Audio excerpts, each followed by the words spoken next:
How's it going, everybody? Can you guys see my screen okay?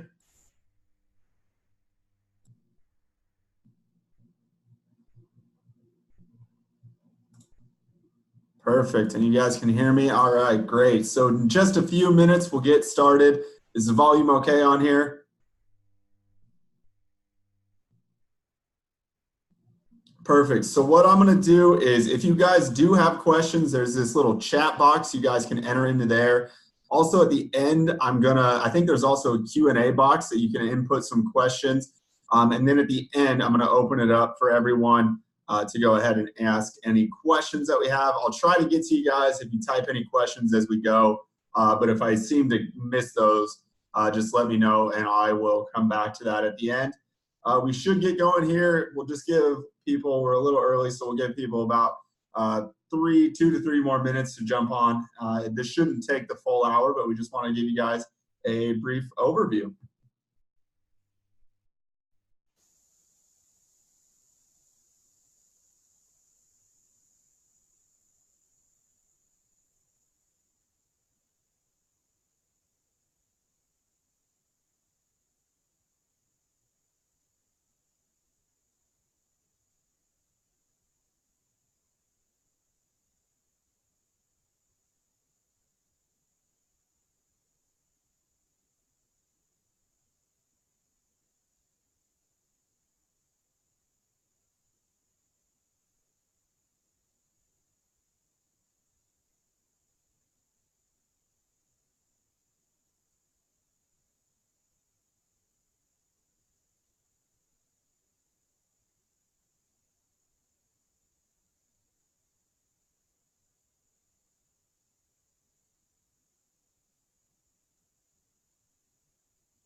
All right, everyone. It is 12:02, so we'll go ahead and just get started with this. Like I mentioned, if you do have any questions that come up throughout the webinar, go ahead and use either the chat or there's also a Q&A button, and I will get to those as soon as I can. Like I mentioned, if I miss them, I'll go ahead and come back to that. But we wanted to thank all of you for joining us on our Fall State Games volunteer webinar, and of course, thank you for volunteering with us at the State Games. My name is Alex. I'm the Senior Manager of Volunteers here with Special Olympics Washington. My email right there is how to reach me at aryder@sowa.org. So your volunteer handbook that got sent out earlier today is going to go through more things in detail, things like timing, kind of those sorts of things. And some of you might be receiving emails from venue specific. So be sure to keep an eye out on that as well. This is kind of a high level overview. Make sure you got your head wrapped around anything and a chance for you guys to ask any questions. So jumping in here, so what we wanted to do, we want to go through some tips about interacting with our athletes. So I know a lot of you probably have volunteered with us in the past, but for those of you who haven't, the term intellectual disability is a term used to describe a person with certain limitation in their cognitive functioning and other skills. That includes communication and self-care. These limitations can cause a child to develop slower, learn slower, or differently. The 3 main types that we see here at Special Olympics Washington would be Down syndrome, autism, and Fragile X syndrome. So talking about challenges to inclusion. So what do we do here at Special Olympics Washington is to promote inclusion. But of course, there's a variety of ways that this gets limited. So the main types that we see and you should be aware of is hero worship. So that's just assuming that people are special for overcoming a disability. Of course, there's pity. So feeling sorry for a person with a disability. The spread effect, assuming that the disability negatively affects the aspects of a person. And of course, stereotypes, making generalizations about people with similar disabilities and lumping all of them in a similar group. So what we use here at Special Olympics Washington is a people first language. So what that means is putting the person ahead of their diagnosis or disabilities. So when interacting with our athletes, try something like this. So instead of saying he's autistic, say Tommy who has autism. Instead of saying she's down, say Jane who has Down syndrome. Instead of saying they're disabled, say they have disabilities. And of course, remember to always follow the athlete's lead in how they identify themselves. You're gonna have the chance to meet so many great athletes and have a lot of fun. So make sure to go out there, make some friends, interact along the way. All right, so the dignity of risk. The dignity of risk is the idea that coddling people with intellectual disabilities limits them. You know, many of our athletes here are able to live independently, quite self-sufficient, have jobs, all of that good stuff. So when interacting with athletes, follow these guidelines. Offer to help first, don't assume. Asking for clarification if you don't understand someone's speech. And it's completely okay, you know, to ask if maybe they can write it down, if that would be easier. Share your feelings if someone does or says something inappropriate. Be sure to let us know about something like that, Special Olympics Washington staff on site. And remember, independence is precious. All right. So age-appropriate interactions. So this is something to think about. You know, we have athletes all throughout the age range here at Special Olympics Washington. So just making sure that we're not using baby talk or speaking louder than you normally would to appear. Eye contact. This is a big one. If someone uses a translator or as a helper, teacher, guardian, chaperone, is addressing the person and looking at them instead of the translator or helper. Physical interaction, you know, no piggyback rides, things like that. High fives are awesome. That's always great. And of course, introductions. You know, you wouldn't refer to somebody else as probably your little guy, something like that. So just make sure you're proper on the introductions. And of course, remember that physical interactions go both ways. If an athlete does something you are uncomfortable with, explain it to them. Like I mentioned, a great physical interaction is a high five or an intro handshake, especially those of you who, you know, let's say you're a scorekeeper at flag football, introduce yourself to some of the athletes, or especially if you're a lane monitor at bowling, you're going to be kind of hanging out with the same athletes for a while. So make sure to introduce yourself, get to know them before you actually volunteer with them. Just to get the code of conduct out of the way before we dive into some details about the fall games. So as a Special Olympics volunteer, while serving, you will provide for the general welfare, health, and safety of all Special Olympics athletes and volunteers. Dress and act in an appropriate manner at all times. Follow the established rules and guidelines. Report any emergencies to the proper authorities. And of course, abstain from the consumption or use of all alcohol, tobacco products, and illegal substances. And then not engaging with any inappropriate contact or relationship with athletes, volunteers, or other participants. All right, so now that we have that part out of the way, we wanted to go through some of the volunteer fundamentals with us. So diving into that, a quick overview map. I know it's a little bit hard to see. It's also in your volunteer handbook, but we wanted to go through our locations for the Tri-Cities. So right here, so the HAPO Center, so in this with the little red marker, that's going to be where opening ceremonies is. Where the star is, that's gymnastics. Spare time lanes, bowling is over in Kennewick, this blue circle. Badger Mountain Community Park in Richland, that's going to play host to that green triangle to flag football. Numerica Pavilion, that's going to be this black square right here, that's hosting volleyball.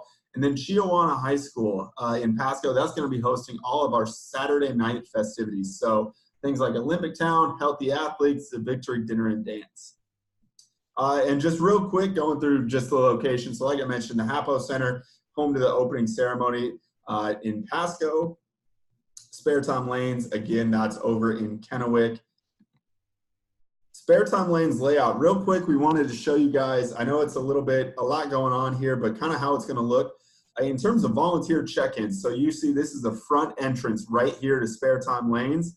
You're going to walk in the door and take a left, and that's where you're going to check in, get your t-shirts and credentials. And of course, we're going to have signs at all of our venues for you guys to make sure you're directed in the right location. So don't worry about that. You don't have to memorize this. But just know that you'll see parking up in this direction. And then right at the front entrance, the second you walk in and go to your left, that's going to be your volunteer check-in spot. So Badger Mountain Community Park, that's going to be our flag football venue. Like I said, that's over in Richland. Real quick, this is kind of a very high-level overview of our layout here. So essentially what we do is we break into 5 fields. So you see field 1, 2, 3, 4, and 5. And then we have our individual skills competition area. So for those of you who are scorekeepers, we're going to place you all these little tiny squares. Those are going to be tents. That's where you guys are going to be placed on that. Like we mentioned, the fields for flag football are 60 yards in length by 25 yards in width. You know, of course, we're going to have a little warming tent for you guys and our volunteer check-in location. So once you guys check in, we'll get you all set up and stationed to a proper field. And I'll answer a few more questions about role specifics here in a second, so don't worry about that. Mid-Columbia Gymnastics Academy, so this is in Richland. If you guys know where the Arc of Tri-Cities is, it's right across the street from that. And then Numerica Pavilion, that's going to be hosting our volleyball competition. Like I mentioned, that's over in Kennewick. And then finally, Chiawana High School hosting all the fun activities on Saturday. That's over in Pasco. All right, so what to bring? So the big thing is that for our outdoor events, of course, it's going to be a good idea. I would suggest bringing a warm hat and bundle up. You know, feel free to wear as many layers as you think is necessary for those outdoor events. We're going to have some hand warmers available on site, but I would suggest bringing, go ahead and bring some extra ones. It might be a little cold. But for those of you indoor or outdoor, you guys can bring bags and things like that with you. We will have areas where you can store those at our venue. So don't worry too much about that. We're going to have some spots for that. We do suggest that you bring your own snacks and drinks in case you get hungry during your shift or have any dietary restrictions. And kind of on that point, the biggest thing is hydrate. We really want to make sure you guys stay hydrated no matter how cold. If you're indoors, that's a big focus for us. And then finally, one thing I didn't mention is that if you have volunteer community service hour paperwork, we're going to have some forms on site, but I know a lot of you guys bring your own. So that's a great thing to bring as well. And the volunteer coordinator on site can sign that for you. In terms of what to wear, so just wear something that you're comfortable in. You know, if you're comfortable in shorts, that's great. If you're comfortable in jeans, that's great too. And if you don't mind standing or moving around for prolonged periods if you're an official, so at volleyball and flag football, we ask that if you have a uniform already, please wear that. If not, we're going to have things like officials' pennies and those sorts of things for you guys. But we do ask that if you do have that, go ahead and wear that as well. So you will be receiving a new volunteer shirt. So if you guys have volunteered in the past, our last cycle, we had some blue volunteer shirts. Now we have some bright green ones. For those of you who are volunteering, you know, I'm thinking specifically at flag football while you're outdoors and bundled up, don't necessarily feel like that has to be showing. You're also going to have a volunteer credential. So don't, you know, I know some people can throw it on over their sweatshirt, something like that, but don't feel like you have to. We'll still give you the shirt anyway, but the credential's the big thing. And like I mentioned, if you're volunteering outdoors, be sure to bundle up, wear a few extra layers. So the volunteer check-in process. So how this works is at every single venue, there's going to be signs directing you to the volunteer check-in table. And what we do when you get there, so you're going to receive a volunteer t-shirt. So here's how they look, these bright, nice green ones. And then you're also going to receive a Fall Games volunteer credential. That's just going to help us track, you know, what volunteers we have, where they are, makes it easy for us to pick out volunteers from the crowd, you know, if you're not wearing your shirt. So once you check in, you're going to find your name on a list where either some venues are going to have paper check-in and you'll just sign your signature. Other places will have Microsoft Surfaces set up where we're going to check you in that way. And then what happens after that? So you check in, you receive all your stuff. what we're going to do is we're going to give you a brief volunteer training. So every single location, you're going to receive a brief volunteer training, talking a little bit more about what your role looks like. At the check-in process, we have it documented what you've signed up for. You know, for example, if I'm a flag football scorekeeper or if I'm helping out with lunches. So we'll be sure to give you the proper training. But essentially, after you check in and receive your items, you'll get a brief training from us and then sent on your way to go volunteer. All right, so talking about the weather report, I've talked about it being cold. I usually like it a little warmer, so who knows? This could be nice and warm for some people. But here's how we're looking. So it looks actually, you know, pretty nice, relatively sunny. High of 44s, high of 50 on Sunday. It does get pretty low, but knock on wood, it looks like we're out of the chance for any rain, unless that has changed. But it looks like we're pretty good. But of course, like I mentioned, for those outdoor events, be sure to bundle up. So parking is going to be available at all our locations. We do encourage volunteers to carpool as parking does become very limited. And kind of on that note, if you have an afternoon shift, I would allow yourself some extra time to park, just because, you know, more athletes are there at that time. You're kind of overlapping with the volunteers who have driven there in the morning. So just allow yourself a little bit extra time to park. And we do ask that if at any of the parking lots to please park toward the back of the parking lots. That allows our athletes and family members to park in those closer spots, get in and out of the competition a little bit faster. So volunteer meals. So we will be providing meals for those volunteers who stay all day roles. So what that means, so if you're staying more than 4 hours and your volunteer shift happens through the noontime hour, you'll be provided lunch. Same thing for those of you who have registered in TRS for that Saturday evening shift, and you're there all afternoon and evening, you'll be receiving a dinner. So just be aware of that. At certain venues, we're going to have food trucks and concession stand. That's still kind of being worked out, but we're going to have a few things like that. And then, of course, we're also going to have water available for volunteers at events, and we're going to have some snacks for you guys as well. So you're not going to go hungry, but make sure if you kind of work in one of those 4-hour shifts in the morning or afternoon, plan to either get a lunch after or before your shift. And for those of you staying all day, you'll be receiving one of our lunches. So fall games volunteer roles. So just kind of wanted to briefly go through what all of the roles look like, what you'll be doing a little bit. And then, like I mentioned, you'll be getting a more intense, debrief once you arrive. But our roles in all categories. So a lot of you guys might have signed up for this registration and hospitality role. What that means is you're going to be helping with the volunteer check-in and team check-in once you arrive, and then helping to answer basic questions from fans and family, things like where are the restrooms, what time is the next game. And then once you transition, once check-in and all of those things are done, we're going to have you somewhat transition into a hospitality role. You'll be somewhat roaming around, making sure everything's going okay, checking in on some volunteers, making sure they don't need a break, and kind of rotating throughout. Of course, there's going to be SOA staff at all the venues to help rotate and do things like that. But you're going to be just kind of our eyes in the sky, a little hospitality role, making sure everything's going okay and there's no questions. Setup and tear down, pretty self-explanatory, but at each of our venues, we do need help with the arrangement. We're putting up tents, things like flag football, putting up, different signage, things like that. So we're going to have all that stuff for you and direct you exactly where we need that to go. But especially tear down is a massive help on Sunday when we're trying to load up the truck. So that is a big role, and a lot of help is needed there.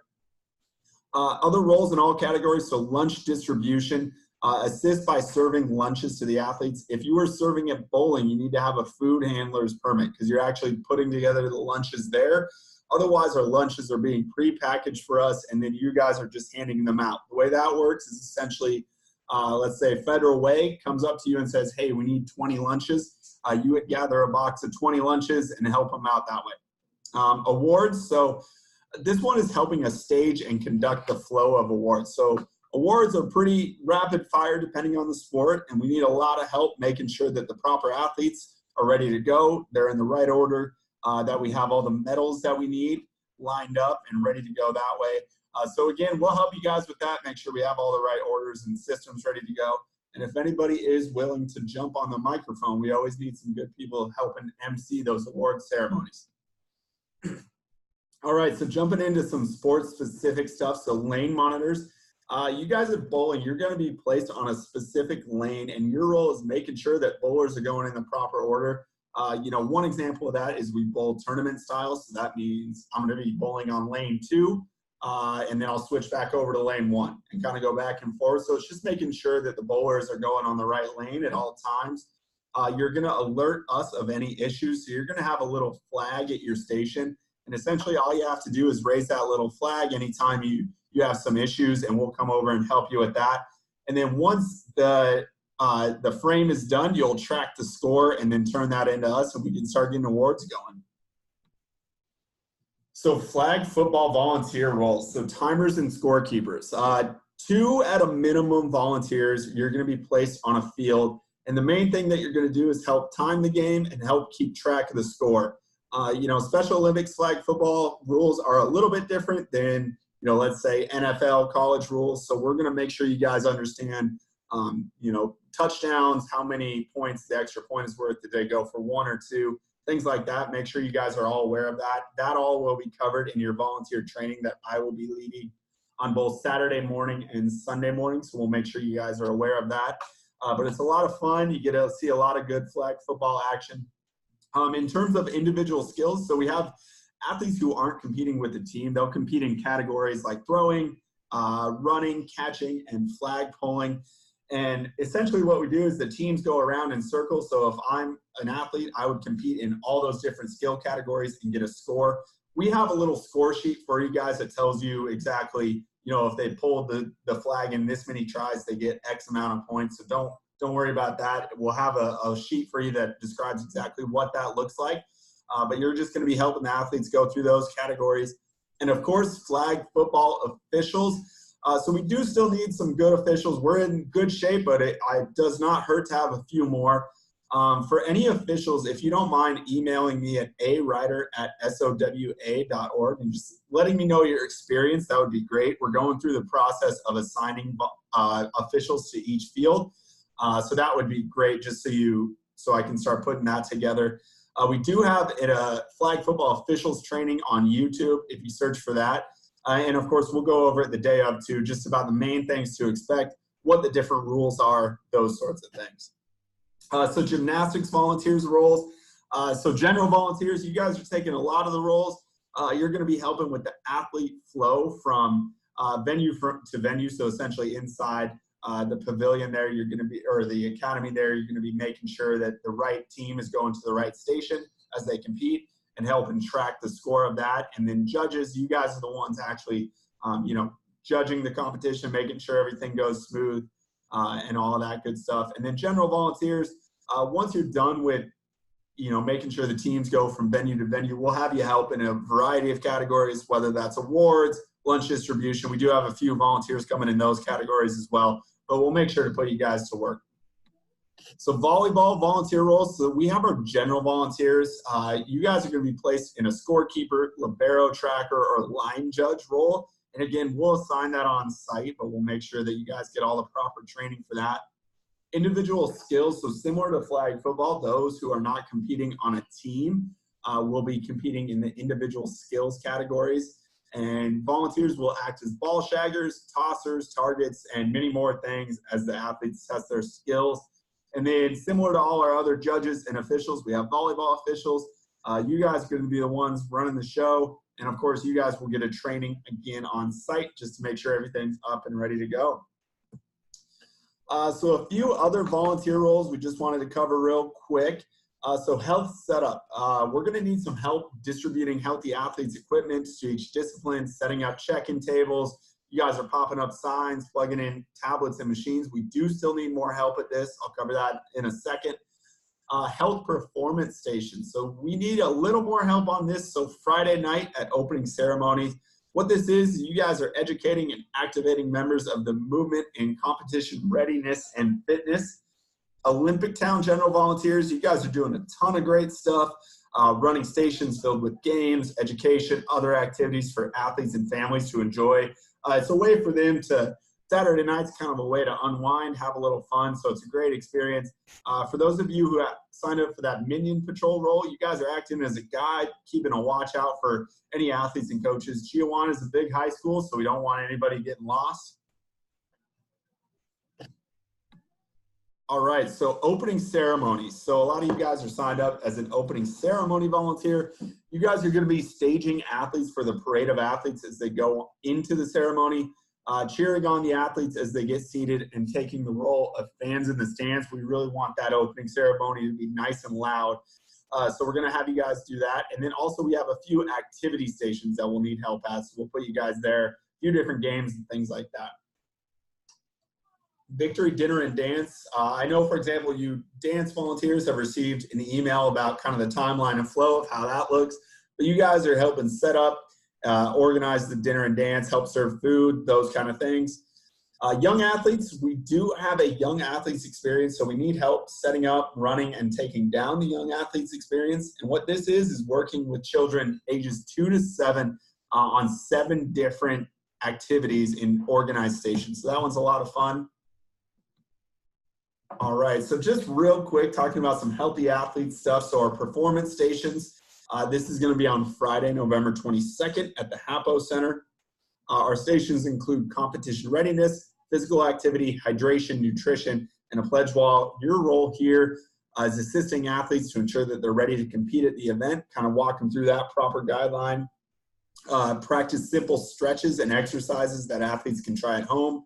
Discuss the importance of drinking water and distribute infused water to athletes. We're going to have you guys cut up some fruit and put that in some water, and then slice a little fruit and talk to athletes about healthy snacks and portion size.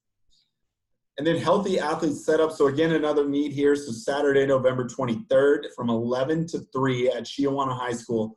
We need some people really just moving around furniture, unloading supplies. A lot of things go up at our healthy athlete station, and we need some help getting that set up together.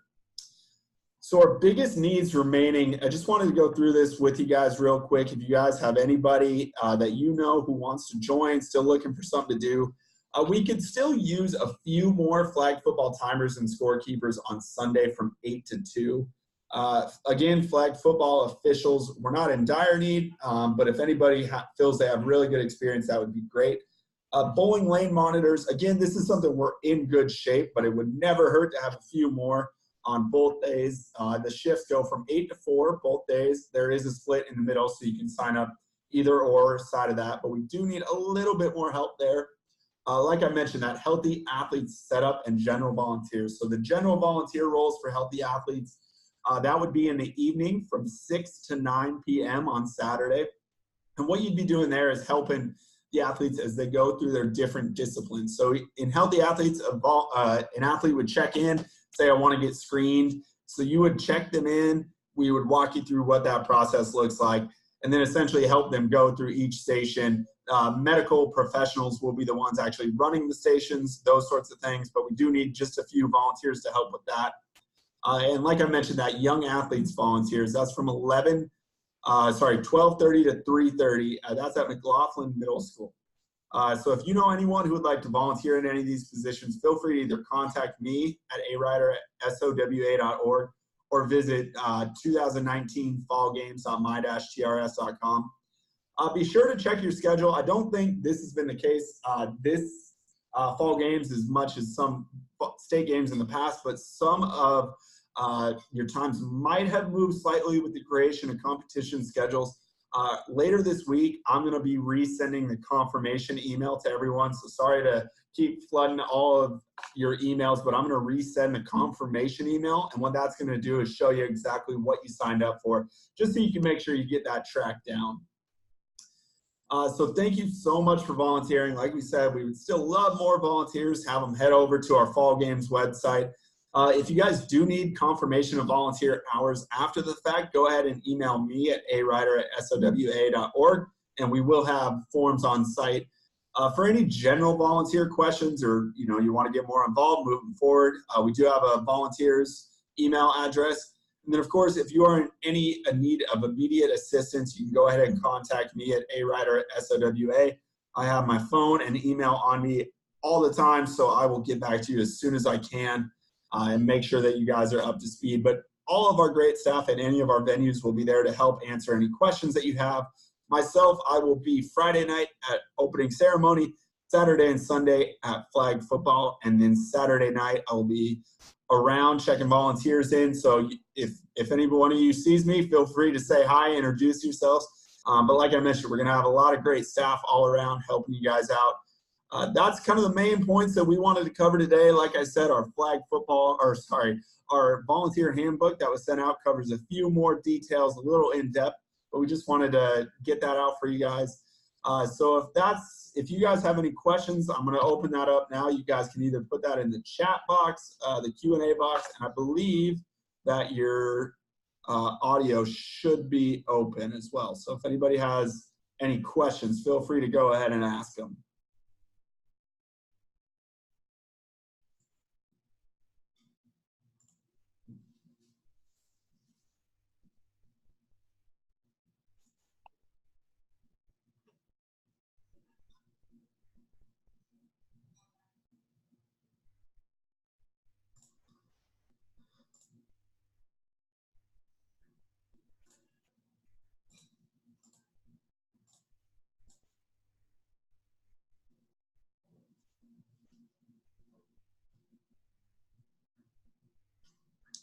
All right, so it looks like in the text box here, Jeff asked a question if the volunteer schedules are going to be sent out by email. Yes, so that's what I will do that probably tomorrow or Thursday. What I'll do is essentially resend everyone's confirmation letter. And what that'll do is I'll put a different note in there, but it's going to include your schedule. So be on the lookout for that. It'll just kind of give you guys a final reminder of, hey, this is what I signed up for. And if you have any questions, you guys should still be able to register or log into your account and change your schedule. If you guys have any trouble with that, our TRS host has been a little bit iffy this week. Let's just go ahead and say that. So you guys can reach out to me, and I'm happy to change around your schedule.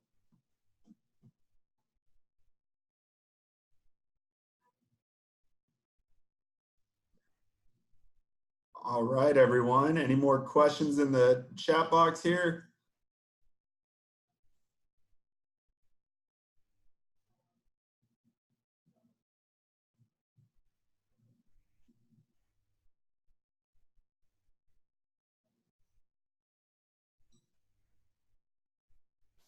All right, everyone. Well, thank you so much.